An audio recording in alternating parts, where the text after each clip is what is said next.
Assalamualaikum warahmatullahi wabarakatuh.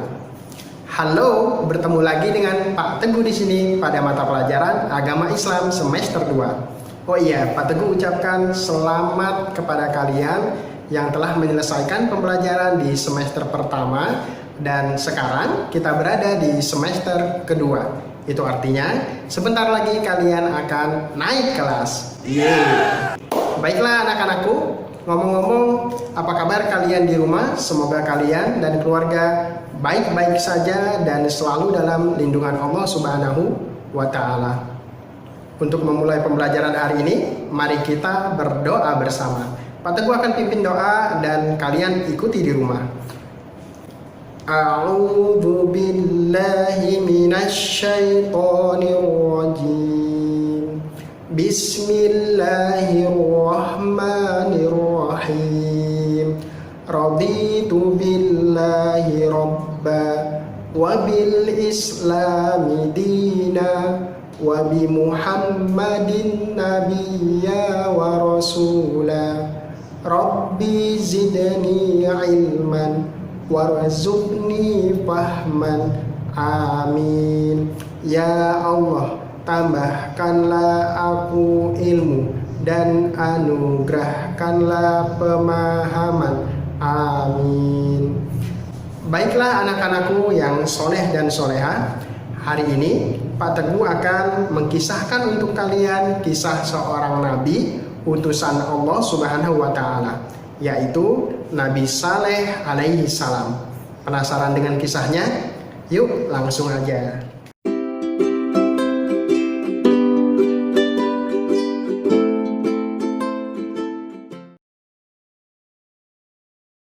Anak-anakku yang soleh dan soleha, Nabi Saleh alaihi salam adalah utusan Allah Subhanahu wa Ta'ala. Nabi Saleh diutus kepada kaum Tsamud. Kaum Tsamud dianugerahkan oleh Allah Ta'ala berupa kehidupan yang sangat makmur. Tanah mereka banyak, luas dan subur. Mereka memiliki ternak yang banyak dan selalu beranak. Bahkan mereka memiliki rumah yang sangat besar dan megah. Rumah-rumah mereka itu sampai saat sekarang ini masih bisa kita lihat di suatu tempat yang disebut dengan Madain Saleh. Kehidupan kaum Tsamud yang sangat makmur kemudian melelahkan mereka, melupakan mereka untuk mengingat Allah Subhanahu wa Ta'ala. Bahkan mereka menyembah berhala. Kemudian Nabi Saleh alaihissalam diutus kepada mereka untuk mengingatkan mereka agar bersyukur dan beriman kepada Allah Ta'ala dan memberikan peringatan, yaitu berupa azab jika mereka tidak bersyukur dan beriman kepada Allah Ta'ala. Seruan Nabi Saleh ditolak oleh kaum Tsamud. Bahkan mereka secara terang-terangan menolak untuk bersyukur dan beriman kepada Allah Ta'ala. Akan tetapi Nabi Saleh tidak pernah menyerah dan terus tetap berdakwah kepada mereka. Suatu hari kaum Tsamud mendatangi Nabi Saleh alaihissalam. Mereka bermaksud untuk meminta kepada Nabi Saleh agar membuktikan keagungan Tuhannya. Sambil menunjuk kepada sebuah batu yang sangat besar, mereka mengatakan kepada Nabi Saleh agar Nabi Saleh memohon kepada Tuhannya mengeluarkan seekor unta dari batu tersebut. Mereka pun berjanji jika permintaan mereka dipenuhi, mereka akan segera beriman kepada Allah Ta'ala.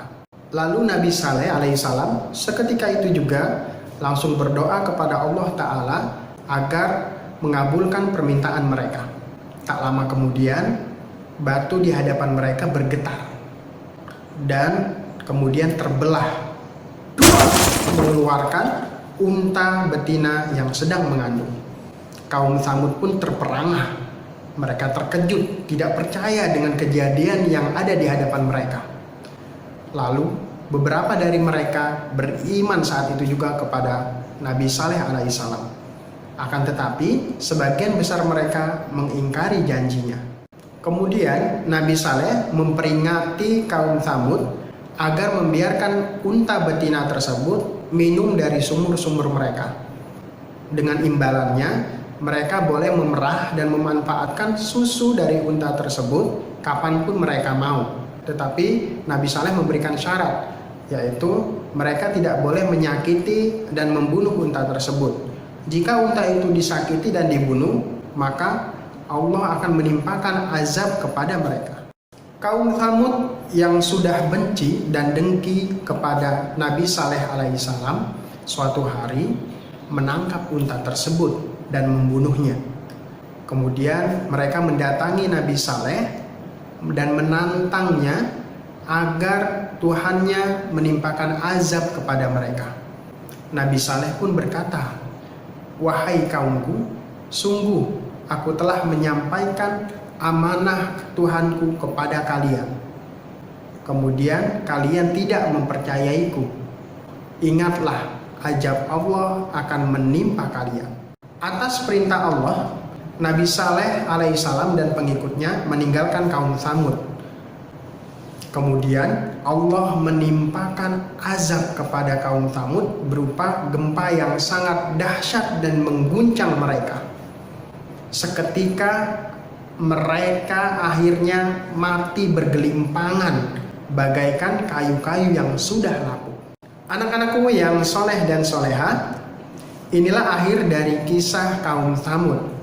Marilah kita mengambil hikmah atau pelajaran dari kisah Nabi Saleh ini. Di antaranya adalah 1. Kita harus berani berbuat kebaikan. 2. Kita tidak boleh berputus asa di dalam berbuat kebaikan. 3. Kita harus berani mengajak teman kita untuk berbuat kebaikan bersama. 4. Kita harus senantiasa berdoa kepada Allah Ta'ala, meminta keselamatan, kesehatan, dan keberkahan di dalam hidup. 5. Kita tidak boleh merusak ciptaan Allah Ta'ala. Anak-anakku yang soleh dan soleha, demikian kisah yang bisa Pak Teguh sampaikan tentang Nabi Saleh alaihissalam. Semoga kita bisa meneladani sikap berani dari Nabi Saleh alaihissalam yang berdakwah kepada kaum Tsamud, dan tentunya menerapkannya di dalam kehidupan kita sehari-hari. Baiklah anak-anakku, tunggu video selanjutnya dari Pak Teguh yang seru-seru tentunya. Dan terima kasih, tetap sehat, tetap semangat. Wassalamualaikum warahmatullahi wabarakatuh.